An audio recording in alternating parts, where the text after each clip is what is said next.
Shalom and blessings, warriors of Yahuwah and the truth. Tomorrow is a very busy day, so I'm going to be doing my videos tonight for tomorrow. This is video 10 of Wormwood, the Secret of Lawlessness in one word. What's a good Hebrew word for virgin? People like to argue about whether or not Miriam was a virgin, or that she fits the prophecy at Yeshayahu Isaiah 7:14. The prophet used the word Alma to describe the mother of the coming Mashiach. It's more than obvious that young unmarried women were virgins, and the ancient Hebrew words for virgin are Bethulah and Alma. Alma and Bethulah are synonyms and translated interchangeably into Greek as Parthenos. The Hebrew word Bath, or B-A-T-H, means daughter, and is related to the word Bethulah. Bethulah has been accepted to be exclusively the word meaning virgin. Yet this is not true. It really means small woman, referring to a female child.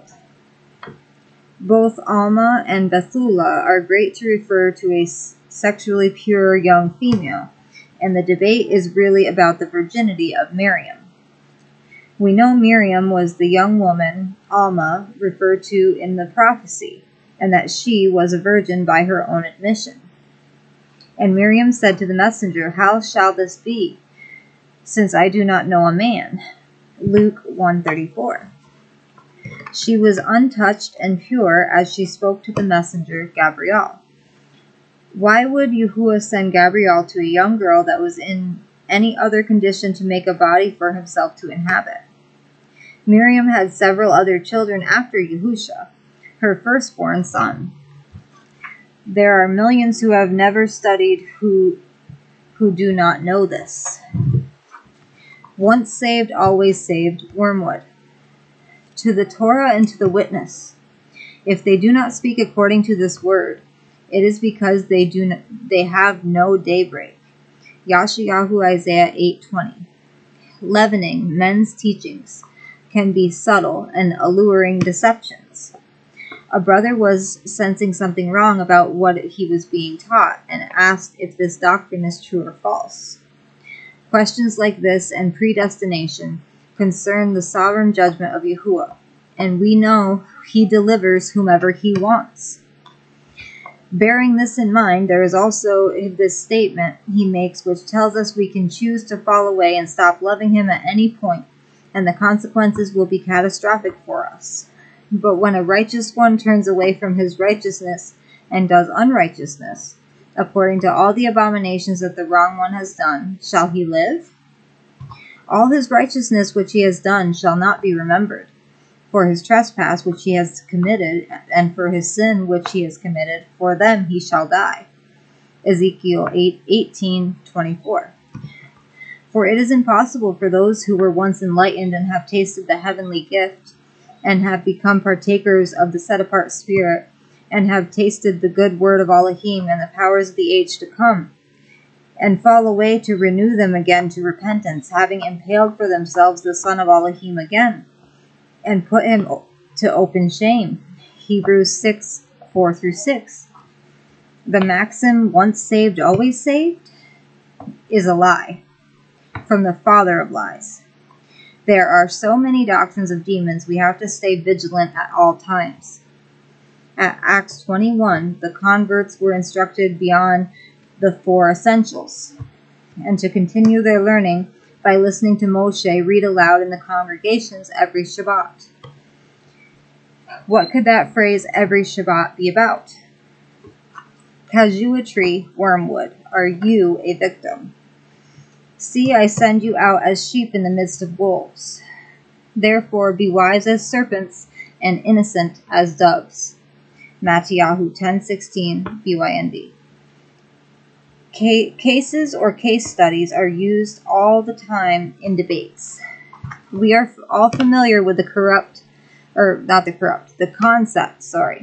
of having two sides to any argument. and the process of arriving at truth, we use these 3 stages of debate. The Greek word for debate is dialectic. Thesis, an idea is presented not yet known to be true. Antithesis, an opposing idea is presented to challenge the validity of the thesis. I learned about this in school. Synthesis, the conflict resolution, reconciling the common truths of the thesis and antithesis, starting the process over again. In philosophy, this 3-stage process is called the Hegelian dialectic. Jesuit Illuminati brainwashing techniques use several techniques that program the thought processes, but their methods backfire as they use them on Lou. Do not believe their logical fallacies. Often teachers will attempt to use a logical fallacy to prove their thesis, and you can recognize this Jesuit tactic by the entanglement they are trying to force on your thinking.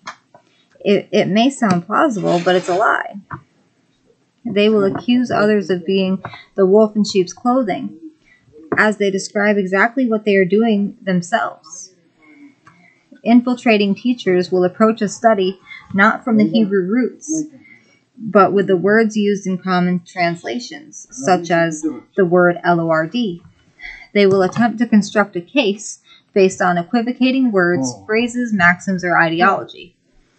This approach is called casuitry and is a common Jesuit tactic, and employs sophistry along with the use of clever but unsound reasoning, especially in relation to moral questions. They attempt to deceive using fallacious theological reasoning. The truth will judge us. People will often accuse us of judging them because our words show them the truth. The truth is what will judge all of us. None of us need to feel judged by anyone but the righteous judge Yahusha. There will be no one named Jesus doing any judging, however. The prophet Zephaniah foretold that our lips would be purified one day. 3:9. If there is nothing wrong with our lips, language, then such purification would not be necessary. Yirmiyahu 16:16-19 is very appropriate to this debate. See, I am sending for many fishermen, declares Yahuwah, and they shall fish them. And after I shall send for many hunters, and they shall hunt them from every mountain and every hill, and out of the holes of the rocks, for my eyes are on all their ways. They have not been hidden from my face, nor has the crookedness been hidden from my eyes. And first I shall repay double for their crookedness and their sin, because they have defiled my land with the dead bodies of their disgusting things, and have filled my inheritance with their abominations. O Yahuwah, my strength and my stronghold and my refuge. In the yom of distress the Gentiles shall come to you from the ends of the earth and say, our fathers have inherited only falsehood, futility, and there is no value in them. Yirmiyahu 16:16-19. Okay, so I'm done with tonight's lesson. I hope you guys all enjoyed the lesson. Baruch haba b'Shem Yahuwah. Shalom and good night. Or not Boker, that's morning. Laila Tov.